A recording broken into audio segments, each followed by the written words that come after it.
In spite of the crisis caused by the coronavirus in Arizona, some businesses are seeing a dim light at the end of the tunnel.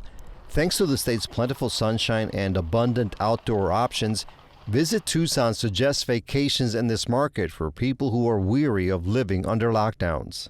People are reluctant to go to a New York City or a San Francisco or places they know that they'll be jammed up against people. You could have a very isolated experience here. One of the main things people are looking at, travelers are looking at on Google consistently every week, are national parks. Tucson is a great place to pull that off, right? Not far from here, Soro National Park. It's a significant selling point for a hard-hit sector that provides a major boost to our economy. As Southern Arizona goes, it's hundreds of millions of dollars in tax revenue that come in every year. For every Pima County household in 2019, you were looking at $500 that came off of their household taxes. So I mean, there's a real impact there. Arizona Office of Tourism estimated that 50% of people involved in tourism lost their jobs. You're starting to see that come back, as tourism starts to rebound, but it's definitely a long-term challenge. And one of the biggest challenges is uncertainty. What will happen with the virus next?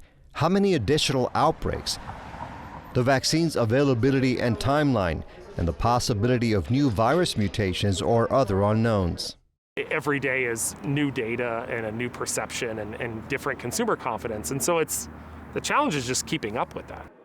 So far, the Tucson Gem, Mineral, and Fossil Showcase, the world's largest gathering of its kind in January and February, has been canceled, although smaller groups may still try to meet in the next few weeks.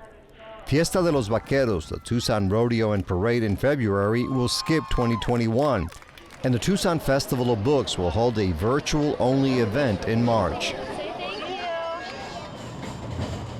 And on historic 4th Avenue north of downtown Tucson, the fate of the popular street fair is up in the air. Right now, the next street fair is scheduled for March. So obviously a lot of new mitigation plans have to be in place. The internal processes from the city now there's a city process, which has always been in place. There's a county process, and now there's a state process. So at any level, if one of them denies permit or denies, unfortunately, were to deny a mitigation plan, then the overall permit doesn't go through. If the fair cannot be held, it would be the third consecutive loss since the pandemic swept the nation last year. We had both our spring 20 and our winter 20 street fairs canceled. That would have been our 100th and 101st overall show. On 4th Avenue, Monique Valerie says about 8 businesses have closed permanently, but others are struggling to hold on. She says a federal grant of $455,000 last month is providing some relief. A portion of the money is helping qualifying merchants pay for electricity, rent, and other bills, while other parts of the grant will be used for COVID mitigation efforts. Did it save businesses? We'll never know. But did it help to keep folks open? Yes. Measures like temporary parking for takeout orders are providing some welcome relief, but Valerie says more community support is necessary through sales and public behavior.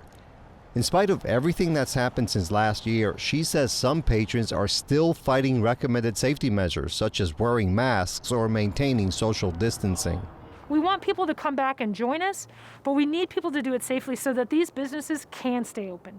You'll see the real turnaround happen when people feel comfortable to have a meeting of 500 people. Until you see the convention return, you're going to have challenges.